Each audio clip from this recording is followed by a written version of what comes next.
is your opinion as far as this impeachment motion is concerned? Well, I think there's a lot that the national government can learn from the county of Kisumu in terms of how, the leadership, and in this case, we're talking about the president and the deputy president nationally, and then a county governor and a deputy governor, working closely together. But I must say also that what's happening nationally is not, isolated. We also have so many cases where governors do not work closely with their deputies. In fact, in some cases, they don't see eye to eye, which is really, really unfortunate.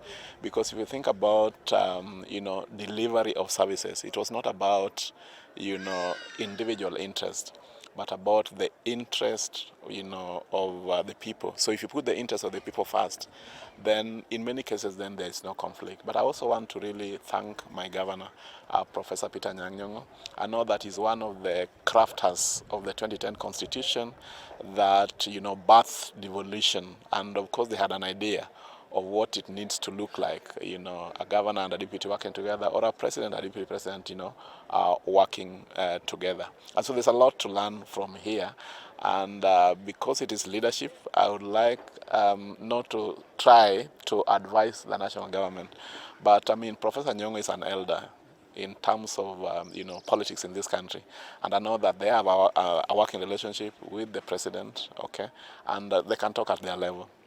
But what is happening in the country, I think for me, is unfortunate.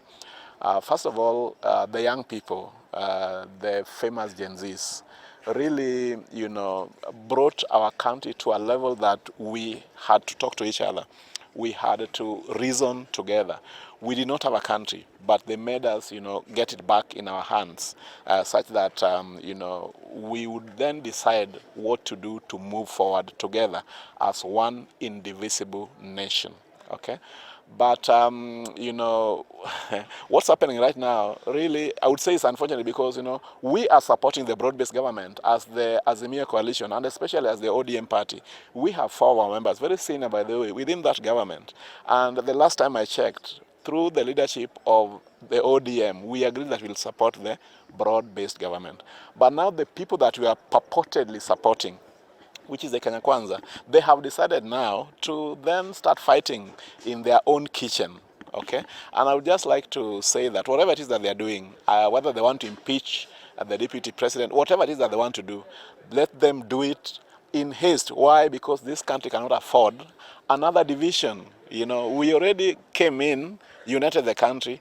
Then the people that we are trying to help to unite the country and to move it forward are busy again fighting, okay? But again, on the deputy president, I'm not saying this is really enough ground for impeachment, and I'm not the one to, to know the level of, what it has to take for him to be impeached. But I just want to remind him that he is the deputy president of the Republic of Kenya. I think the talk about the mountain, I think is already too much. I mean, even those who come from the lake, okay, are Kenyans and who also elected him. And even if you didn't elect him, now he's the deputy president of Kenya. And so we want to see him also advocating for other people all over. I mean, if the mountain is feeling the heat, the last time I checked, I think then the heat may even be bigger or hotter in other places, especially in the lake region. So if they think they're suffering, they need to ask other Kenyans, okay? Who, I saw in the news today about thousands and thousands of young people who have not been able to join universities. Many people cannot be able to afford medical services. Many people cannot afford fees, even for high school, yeah. So the issue is not about the mountain. The issue is about our country. The issue may not be about Gachagua. The issue may not be about the president. The issue is about the things, that matter for our country. So let them put their house in order as fast as they can, because we cannot afford another division. Erokamano adwa nawach ka ni pod nyalore mondo mi jotelo oti kanyakla, to moloyo ka in governor kata ka in deputy governor kata ka in president kod deputy president. Ang'eyo ni Kisumu ka wasetiyo machiegni ahinya gi Professor Peter Nyang'o, agone erokamano makende nikech ing'eyo ni en achiel kuom jogo manondiko pend chik manokalo higa mar 2010 manokelo loch gwenge kata ma dho ngere luongo nang'o devolution. Omiyo ata paro ni nikech ne en achiel kuom jogo nong'eyo ni governor gi deputy governor go be nitie mayom machalo nade. Omiyo osemiya tich mayot ka, abende asemiya tich mayot. To maduong' ahinya en ni ka wang'iyo mar jopiny ma ok wang'i marwa wawegi, to ng'eyo manyalo miyo watimo ang'o, wakosana. To kama ng'ato ng'iye mare owuon ni an ayude ang'o, mano kama ang'o, kama thagro chakore kendo gike. Joma ng'iyo margi ang'o giwegi. Omiyo anyalo wacho ni wang'iuru gima jopiny dwaro, ang'o mane wachiko ni wadwa timo negi, to watim mano kanyakla nikech the ticket ne en mar ji ariyo, governor kod ang'o kod deputy governor. Sani gima timore e piny ka mar dwaro thich oko migosi Gachagua ma en jalup ker, anyalo wacho ni en gima bende lich ahinya nikech wan kanyo weche tek e piny mar Kenya ka, to kaka jo ODM kaka jo Azimio One Kenya Coalition nyo wayie ni pinywa ni duong' molo ng'ato ang'ata. Omiyo nyo wabiro kanyakla bo wacho ni wamiyo gi ji ang'wen mondo miyo odhi okony gi tich. Ka jakom news to dhi modhi omosore kod Mheshimiwa Ruto, nyo neno ka weche nyote mang'o dhi mopie kabisa makoro piny odhi maber mondo miyo chak ng'wech kendo manyien. Koro nyo wacho ni piny koro nyo oseduogonwa, ang'o ma dwa tim kaka jo Kenya mondo mi water pinywa mbele. Mos piny kendo chak winjo ko jo Kenya kwanza ochako yware kendo mara ni jo Mount Kenya, mara jo ang'o gima chalo kamano. To adona wachi ni piny mar Kenya ok en mar jo Mount Kenya kende, piny mar Kenya en mar ji giduto. Ka jo Mount Kenya winjo matek, to samoro dibe ni joma wuok kuonde mamoko winjo matek moloyo jo Mount Kenya. Omiyo adona wach ne deputy president mar pinywa mar Kenya miluongo ni Rigathi Gachagua ni mado pare ni en noyiere kaka deputy president mar piny, ok deputy president mar jo Mount Kenya, okay?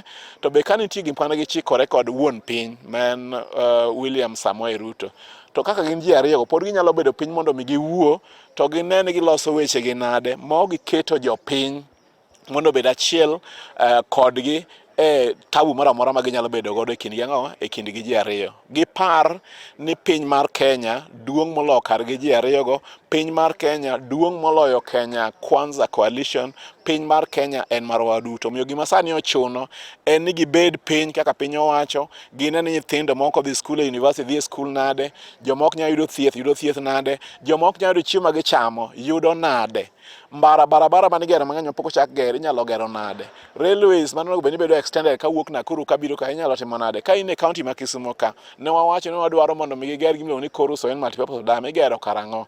Gima nyaka ng'i kaka piny owacho maduong' ne wawacho ni dwaro gimiluongo ni special economic zone, itime karang'o? Ne wawacho ni mondo port ma Kisumu obed fully operational, mano itimo karang'o? Ok ni koro ni ng'ama wuok kanye, ng'ama igolo, mago ok dhi konyo.